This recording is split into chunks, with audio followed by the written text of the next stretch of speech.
தமிழர்னு நீங்க சொல்லிக்கிறீங்களே, பூர்வகுடி பூராத குடி எல்லாம் இந்த ஓசிச்சோறுதிங்கிற தமிழர்கள் எதுவும் செஞ்சதா வேற எந்த இதுவும் இல்ல. கோவிலே பல்லவர் கட்டின கோயில், அவன் தெலுங்க.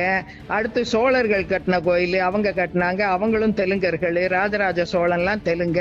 ஒட்டு மொத்தமா தெலுங்கர்களும் கன்னடனும் கட்டின கோயில தமிழர்களான நீங்க உட்கார்ந்துகிட்டு தெலுங்கு அங்க இருக்கான்னு புலம்பிக்கிட்டு இருக்கிறீங்க. நான் தெலுங்கரே தான். இந்த கிறுக்குத்தனமா ஏதோ யூடியூப் போடுறீங்கன்னு பார்த்தா அங்கேயும் பண்றீங்களா? பண்ணுங்க. இப்போ 300 வருஷத்துக்கு முன்னாடி இருந்த வரலாறு இருக்குங்க. நாங்க தான் சேர, நாங்க தான் சோழ, நாங்க தான் பாண்டியர்னா அவளை 3000 வருஷம் வரலாறு இருக்கேன். அந்த அம்மா டாக்டர் படிச்சிருக்காங்கன்னு சொல்றாங்க. ஆனா புள்ளி அளவு கூட பார்த்தோன்னா அறிவே இல்லாம அந்த அம்மா பேசுறாங்க. கருங்காலி மாலை, துளசி மாலை மாதிரி எல்லா விதமான ஆன்மீக பொருட்களையும் வாங்க ஸ்ரீ வித்யாலயா கிராஃப்ட்ஸ்க்கு கால் பண்ணுங்க. SSPL T10 பெரிய கேட்வே ஓபன் பண்ணிருக்கு. Registrations are open. வாங்க விளையாடலாம். நம்ம கூப்பிடுற பேர் என்னது? திருவண்ணாமலை. அவங்க கூப்பிடுற பேர் அருணாச்சலம். தெலுங்காரங்க எல்லாருமே. அவங்க ஏன் வராங்க, எதனால வராங்க அப்படின்னு பார்த்தா, திருமலை திருப்பதி தேவஸ்தானம் பார்த்தோன்னா முழுமையாக ஆக்கிரமிக்க பண்ண போகுது. ஓகே, ஆந்திரா மாதிரி இந்த இடம் எங்களுக்கு சொந்தம் அப்படின்னு சொல்லிட்டு தமிழ்நாடு அறநிலையத்துறை அதில் தலையிட்டு ஏலத்துக்கு தெலுங்காரனுக்கு விற்கிறானுங்க. இது ஆந்திராவில் நடக்குமா? வாய்ப்பே கிடையாது. தமிழ்நாடு அறநிலைத்துறை அமைச்சர் PK சேகர்பாபு ஒரு தெலுங்காரு அப்படின்னு இருந்தாலும் அவர் நின்று ஜெயிக்க வச்சது பார்த்தோன்னா இந்த தமிழ்நாட்டு மக்கள் குறிப்பிட்ட சமுதாயத்தை சார்ந்தவராக இருக்கிறதால ஆந்திரா மக்களுக்கு மட்டும்தான் பார்த்தோன்னா அவர் சப்போர்ட் பண்றாரு. ஃபுல்லாக அவங்க ஆக்கியூபை பண்ணியிருக்காங்க. அங்கே பார்த்தீங்கன்னாலுமே ஷாப் எல்லாமே கன்னடத்தில் எழுதி வச்சிருப்பாங்க. இப்போது அங்கே திருவண்ணாமலையும் மாறுது, இங்கே பார்த்தீங்கன்னா பெங்களூர்காரங்களும் உள்ளே வராங்க. ஒரு மாதிரி எல்லாமே ஆக்கியூபை பண்ணிக்கிற மாதிரி இல்லையா? மேல்மருவத்தூர் அப்படிங்கிறது அவங்க பேசுனதுல உண்மை இருந்தா ஏன் எல்லாத்தையுமே டெலிட் பண்ண சொல்லணும்? அந்த ஆடியோவில் மிரட்டி இருக்காங்க. நம்மளுக்கும் மெட்டல் வரும், எப்படி? நம்மளுக்கும் கண்டிப்பாக வரும். ரிஃப்ளெக்ட் நேயர் வணக்கம், நான் உங்களுக்கு விக்ரம். இன்னைக்கு நம்ம கூட யார் இருக்கான்னு பார்த்தீங்கன்னா சமூக ஆர்வலர் பாலானந்தா நம்ம கூட இருக்காரு. வணக்கம்ண்ணே. வணக்கம். எப்படி இருக்கீங்க? நல்லா இருக்கேன். ஓகேண்ணா. இப்போ ரீசனாக பார்த்தீங்கன்னா திருவண்ணாமலை சர்ச்சை தான் ரொம்ப பெருசாக போயிட்டுருக்கு. திருவண்ணாமலைன்னு ஒரு பேரை கேட்டாலே ஒரு ஊர் ஞாபகம் வந்தாலும் அது கூட சேர்ந்து சிவன் கோயில் ரொம்ப ஃபேமஸாக வரும். அந்த பேரை சொன்னாலே நம்மளுக்கு கோயில் ஞாபகம் தான் வரும். இப்போ பார்த்தீங்கன்னா அங்கே அந்த தமிழ் பாஷை எல்லாமே கொஞ்சம் கொஞ்சமாக குறைஞ்சிட்டு தெலுங்கோட ஆதிக்கம் அதிகமாகிட்டே இருக்குது. அதை நீங்கள் எப்படி நான் பார்க்குறீங்க? அது ஒரு தெலுங்கர்களுடைய அதிகமாக அந்த கோயிலுக்கு வர்றதை ஒரு குறிப்பிட்ட இனத்தை பார்த்தோம் அப்படின்னா அழிக்கணும், ஒரு தமிழ் சமுதாயத்தை முழுமையாக பார்த்தோன்னா அங்கேருந்து எடுக்கணும். நம்ம கூப்பிடுற பேர் என்னது? அது திருவண்ணாமலை. அவங்க கூப்பிடுற பேர் அருணாச்சலம். அருணாச்சலம் தான் கூப்பிடுறாங்க அந்த தெலுங்காரங்க எல்லாருமே. ஸோ அப்படி இருக்கிறச்ச பார்த்தோம் அப்படின்னா அவங்க ஏன் வராங்க, எதனால் வராங்க அப்படின்னு பார்த்தா, முழுக்க பார்த்தோன்னா இப்போ திருவண்ணாமலை அப்படின்ற கோவிலை TTD, அதாவது திருமலை திருப்பதி தேவஸ்தானம் பார்த்தோன்னா முழுமையாக ஆக்கிரமிக்க பண்ண போகுது. ஓகே, ஆந்திரா மாதிரி இப்போ திருமலை திருப்பதி தேவஸ்தானம் ஆந்திராவினுடைய அறநிலைத்துறை கீழே வரல. ஏன் அப்படின்னா ஆந்திராவினோட அறநிலைத்துறை கீழே வந்தது அப்படின்னா அதனுடைய சொத்துக்கள் எல்லாத்தையுமே பார்த்தோம் அப்படின்னா ஆந்திராவில் இருக்கக்கூடிய மக்களுக்கு மட்டும்தான் யூஸ் பண்ணணும். அதே மாதிரி பார்த்தோன்னா ஆந்திராவில் இருக்கக்கூடிய மக்களுக்கு மட்டும்தான் அதை எல்லாமே பகிரணும். அப்படி இருக்கிறச்ச பார்த்தோம் அப்படின்னா ஏன் திருமலை திருப்பதி தேவஸ்தானம் பொதுவாக ஒரு ட்ரஸ்ட்டாக வச்சுருக்காங்க அப்படின்னா எல்லா மக்களும் வரணும், எல்லா இடத்துலையும் பார்த்தோன்னா நம்ம காசு பார்க்கணும், எங்கே போனாலும் நம்ம காசு பார்க்கணும். ஸோ அப்படி இருக்கிறச்ச தான் பார்த்தோன்னா இப்போ நம்ம திருவண்ணாமலைக்கு இப்போ பார்த்தோன்னா திருமலை திருப்பதி தேவஸ்தானம் இப்போ அடி போடுது. ஸோ இப்போ சமீப காலமாக பார்த்தோன்னா தெலுங்காரங்க அதிகமாக நானும் பார்க்க முடியுது. நிறைய பேர் அதிகமாக வராங்க. அதனாலே பார்த்தீங்கன்னா நிறைய கடைகளில் தெலுங்கு பேசுகிறாங்க. தமிழ் ஆட்கள்லாம் தெலுங்கு பேசுகிறாங்க. கடையோட போர்டெலாம் பார்த்தீங்கன்னா தமிழ் அப்புறம் இங்கிலீஷு தெலுங்கு இருக்குது. சில கடையில் பார்த்தீங்கன்னா இங்கிலீஷு தெலுங்கு மட்டும் தான் இருக்குது, தமிழே இல்லவே இல்லை. முழுமையாக பார்த்தோம் அப்படின்னா நம்முடைய தமிழ்நாட்டு மொழியை முழுமையாக அழிச்சிடணும். இதில் என்ன நம்ம வேதனைப்படக்கூடிய விஷயம் அப்படின்னா இதுக்கு ஆதரவாக பார்த்தோன்னா தமிழ்நாடு அறநிலைத்துறை இதுக்காக ஆதரவாக செயல்படுது. அது நினைக்கும் போது தான் உண்மையிலேயே பார்த்தோன்னா ரொம்ப ஒரு மனவேதனையாக இருக்குது. தமிழ்நாடு அறநிலைத்துறை அமைச்சர் PK சேகர்பாபு ஒரு தெலுங்காரு அப்படின்னு இருந்தாலும் அவர் நின்று ஜெயிக்க வச்சது பார்த்தோன்னா இந்த தமிழ்நாட்டு மக்கள். அப்படி இருக்கிறச்ச பார்த்தோம் அப்படின்னா அவர் தமிழ்நாடு அறநிலைத்துறைக்கு தமிழ்நாடு மக்களுக்காக செயல்படாமல் முழுக்க பார்த்தோம் அப்படின்னா ஒரு குறிப்பிட்ட சமுதாயத்தை சார்ந்தவராக இருக்கிறதால அந்த ஆந்திரா மக்களுக்கு மட்டும்தான் பார்த்தோன்னா அவர் சப்போர்ட் பண்ணுறாரு.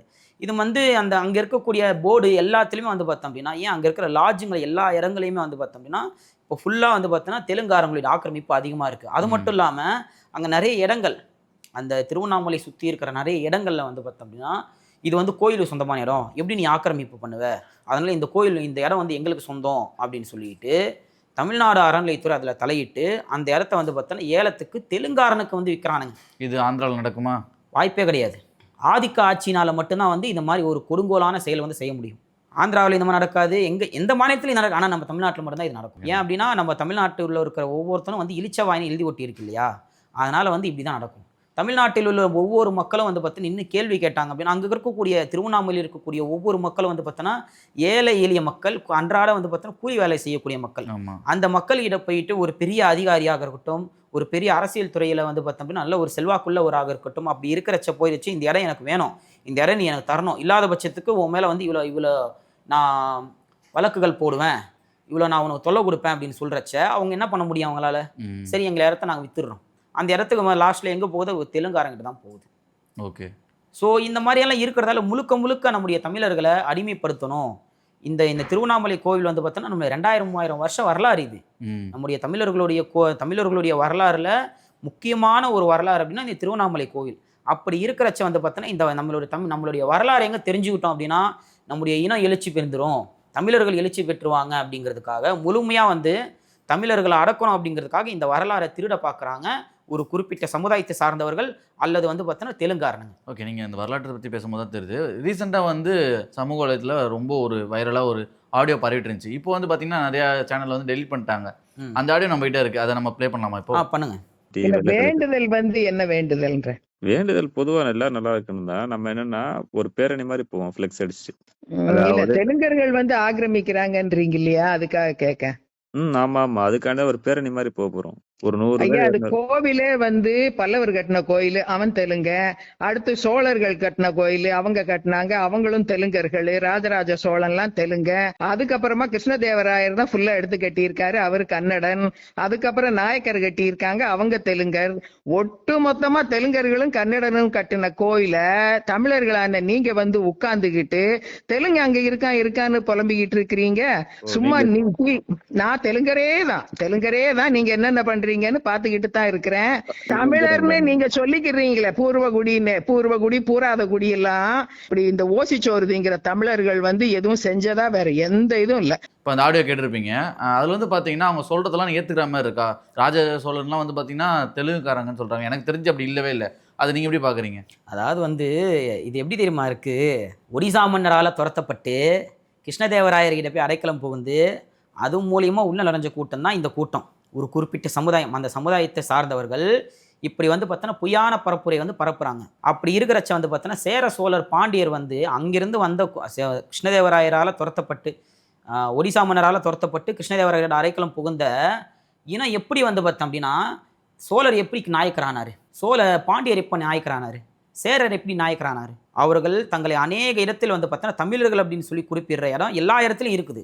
இதை வந்து பார்த்தோம் அப்படின்னா வரலாறை வந்து பேசலாம், ஆனால் இந்த அளவுக்கு மோசமாக பேசக்கூடாது. இது மிகவும் கண்டிக்கப்படத்தக்கக்கூடிய விஷயம். அந்த அம்மாவின் மீது வந்து பார்த்தோன்னா அந்த அம்மா டாக்டர் படிச்சிருக்காங்கன்னு சொல்லி சொல்கிறாங்க. ஆனால் டாக்டர் படித்ததுக்கான ஒரு துளி அளவு கூட வந்து பார்த்தோன்னா அறிவே இல்லாமல் அந்த அம்மா பேசுது. ஆனால் இதே வந்து கர்நாடகாவில் போயிட்டு கிருஷ்ணதேவராயர் வந்து தமிழர் அப்படின்னு சொன்னா சும்மா விடுவானுங்களா? செருப்பாலே அடிப்பானுங்க. நம்ம தமிழ்ல இருந்து கன்னடம் வந்ததுன்னு சொன்னதுக்கே அவங்க அதை ஏத்துக்காம வந்து அந்த அளவுக்கு வந்து பார்த்தா அழிச்சாட்டியம் பண்ணானுங்க. நம்ம அங்க இருக்கக்கூடிய நம்ம அந்த தங் லைஃப் படத்தை கூட வந்து பார்த்தோம்னா அங்க வந்து ரிலீஸ் பண்ண விடல. அந்த அளவுக்கு வந்து பார்த்தோம்னா அலப்புற கொடுத்தானுங்க. இப்போ வந்து பார்த்தோம்னா இந்த அம்மா வந்து இந்த மாதிரி ஒரு அதாவது வந்து தெலுங்கு அப்படின்னு உங்களால் ஏத்துக்க முடியுதா இந்த விஷயம்? ராஜராஜ சோழன் வந்து தெலுங்கு மரபு நம்மளுக்கு சின்ன வயசுல இருந்தே தெரியும். நம்மளுக்கு இல்ல நம்ம தமிழ் மன்னர்கள் அப்படின்னா நம்ம என்ன சொல்லுவோம், மூவேந்தர்கள் யாரு? சேர சோழ பாண்டியன். அப்படி இருக்கிற சரி, நான் அதை கூட ஓகே, சரி தெலுங்கராகவே எடுத்துட்டு போட்டோம். பாண்டிய மன்னர் எதுக்கு உங்களால் எதிர்த்தாரு? நாயக்கர்கள் எதுக்கு எதிர்த்தாரு? சும்மாவா எதிர்த்தாரு? உன் சாதிகாரன் தானே நீ சொல்றல. நாயக்கர் பாண்டியர் வந்து நாயக்கரு உன்னை எதுக்கு வந்து பார்த்தோன்னா ஓட வெட்டினாரு? எதுக்கு துரத்தினாரு? அதாவது வந்து திருநெல்வேலியில் வெட்டும் பெருமாள் பாண்டியனுடைய வம்சாவளியில் வந்தவன் தான் நான். வெட்டும் பெருமாளோட பாண்டியரில் கிட்டத்தட்ட வந்து பார்த்தோன்னா 300 வருஷத்துக்கு முன்னாடி வெட்டும் பெருமாள் பாண்டியர் வந்து பார்த்தோன்னா நாயக்கர்களுக்கும் பாண்டிய மன்னரில் முக்கியமான படைத்தளபதியாக இருந்தவங்க வெட்டும் பெருமாள் பாண்டியன். இந்த வெட்டும் பெருமாள் பாண்டியன் சண்டை போடுறாங்க. சண்டை போடும்போது வந்து வெட்டும் பெருமாள் பாண்டியனுடைய குடும்பத்தில் 10 உயிர்கள் வந்து தலை துண்டிக்கப்பட்டு துண்டாக வெட்டி போடுறாங்க. இப்போவும் அந்த நடுக்கல் பாளையங்கோட்டையில் வந்து இருக்குது. இன்னைக்கும் அந்த பாளையங்கோட்டையில் அந்த நடுக்கல் வந்து இருக்குது. அந்த வம்சாவளியில் வந்தவன் தான் நான். ஸோ அப்படி இருக்கிறச்ச வந்து பார்த்தோம் அப்படின்னா பாண்டிய மன்னர்கள் ஏன் எதுக்கணும் உங்களை? நீங்கள் வந்து உங்களுடைய சாதிகாரம் தானே, உங்களுடைய சொந்தக்காரன் தானே, எதுக்கு உங்களால் எதுக்கணும்? ஏன் எதிர்க்கிறான்? ஒன்றா ஒருமே குடும்பமாக தானே இருந்திருக்கணும். அதாவது வந்து முழுக்க முழுக்க வந்து தமிழர்களுடைய வரலாறு கடைசொரி உனக்கு தெரிஞ்சவே கூடாது. ரீசெண்டாக கூட பார்த்தீங்க அப்படின்னா கீழடி அகல் ஆராய்ச்சி துறையில் போயிட்டு இருக்கு. தமிழர் கலாச்சாரம் விட்டுட்டு திராவிட கலாச்சாரம் அப்படின்னு சொல்லி போடுறானுங்க. திராவிடம் அப்படின்னா என்ன? தமிழ், தெலுங்கு, மலையாளம், கன்னடம், இந்த 4 சேர்ந்தா திராவிடம். அப்போ ஏன் தமிழ் கலாச்சாரம் நீ போட மாட்டேன்ற? ஏன் தமிழர்களோட வரலாறு நீ ஏன் போட மாட்டேன்ற? தமிழ்நாடு தான் கண்டுபிடிக்கிற, தமிழ்நாடு தான் கண்டுபிடிக்கிற, தமிழ்நாட்டுல மக்கள் தமிழ் பேசக்கூடிய மக்கள் இடத்துல வந்து பார்த்தீங்கன்னா கண்டுபிடிக்கிற அப்படின் போது ஏன் தமிழ்நாடுன்னு தமிழ் ஏன் வார்த்தை வர மாட்டேங்குது? அந்த அளவுக்கு வந்து தமிழர்கள் மேல இருக்கிற வன்மை என்னது உங்களுக்கு? ஏன் எங்களை பார்த்தா எப்படி இருக்கு? நீ நாடற்ற அனாதைகளாக்கப்பட்டோமா நாங்க? இல்ல வீடற்ற அனாதைகளாக்கப்பட்டோமா? இந்த மண்ணுக்காகவும் இந்த மக்களுக்காகவும் நிறைய அநேக இடங்களை போராட்டம் பண்ணியிருக்கோம். இந்தியாவிலே முதல்ல சுதந்திர போராட்டத்துக்காக உயிரை தியாகம் செய்து இந்த தமிழினம் தான். அப்படி இருக்கிறச்ச இந்த தமிழினம் உங்களுக்காக என்ன? இந்த தமிழினத்துக்கு நீங்க எதுவுமே செய்ய தேவையில்லை. எதுக்கு எங்களை எதிர்க்கிறீங்க? நாங்க என்ன பண்ணோம் உங்களுக்கு? வெள்ளையனை வந்து வெள்ளக்காரனை வந்து பார்த்தீங்கன்னா அதிகமாக எதிர்க்கக்கூடிய ஆட்கள் வந்து தமிழ்நாட்டில் தான் பிறந்தது. முத நேதாஜி சுபாஷ் சந்திர போஸ் சண்டைக்கு ஆள் வேணும்னு சொல்லி கேட்டப்போ அதிகமான ஆட்கள் வந்து பார்த்தோன்னா போனது இந்த தமிழ்நாட்டில் தான் போனது. அப்படி இருக்கிறச்ச அப்போ இந்த இந்திய நாட்டுக்கும் இந்த சுதந்திரத்துக்காகவும் அதிகமாக பாடுபட்டவர்கள் இந்த தமிழர்களே. அப்படி இருக்கிறச்ச ஏன் இந்த தமிழர்கள் நீங்க எதிர்க்கிறீங்க?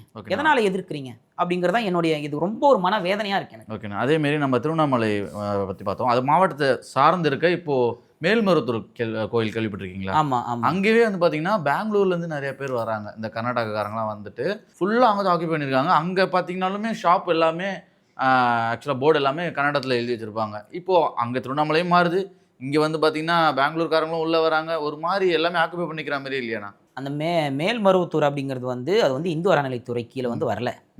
அது வந்து ஒரு குறிப்பிட்ட ஆளினுடைய கீழே தான் வந்து வருது.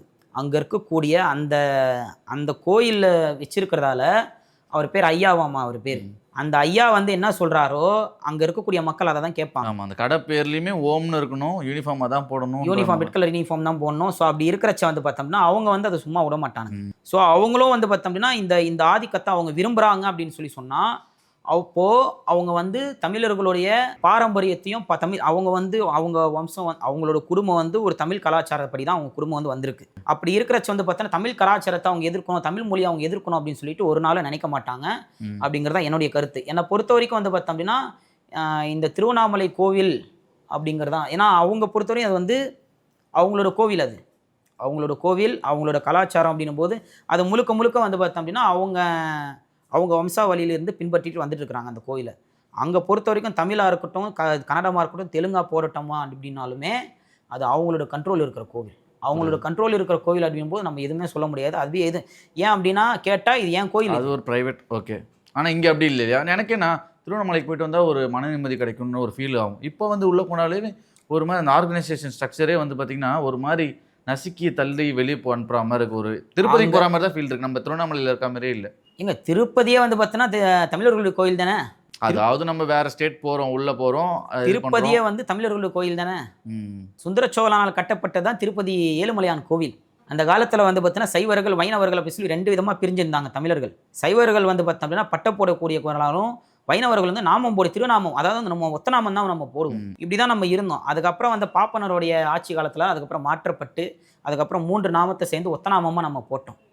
இன்னைக்கும் சொல்றேனே, அந்த திருப்பதி கோயிலை சுற்றி இருக்கிற எல்லா கல்வெட்டுமே என்னுடைய தமிழ் மொழி மட்டும்தான் இருக்குமே தவிர வேறு எந்த வந்தேரி கூட்டத்தை சார்ந்த மொழியும் இருக்காது. ஏன்னா என்னுடைய தமிழ் மொழிக்கு 2000-3000 பழமை 30,000 வருஷ பழமையான வரலாறு இருக்குங்க. எனக்கு இப்போ வந்த 300 வருஷத்துக்கு முன்னாடி இருந்த வரலாறு இருக்குங்க. நாங்கள் தான் சேரர், நாங்கள் தான் சோழர், நாங்கள் தான் பாண்டியர்னா அவளை எதுக்கு 3000 வருஷம் வரலாறு இருக்கு எனக்கு. அதாவது வந்து டாக்டர் படிச்சிருக்கக்கூடிய அந்த அடிப்படை அறிவு கூட இல்லாத ஒரு ஆள் வந்து எப்படி வந்து பார்த்து இந்த அளவுக்கு.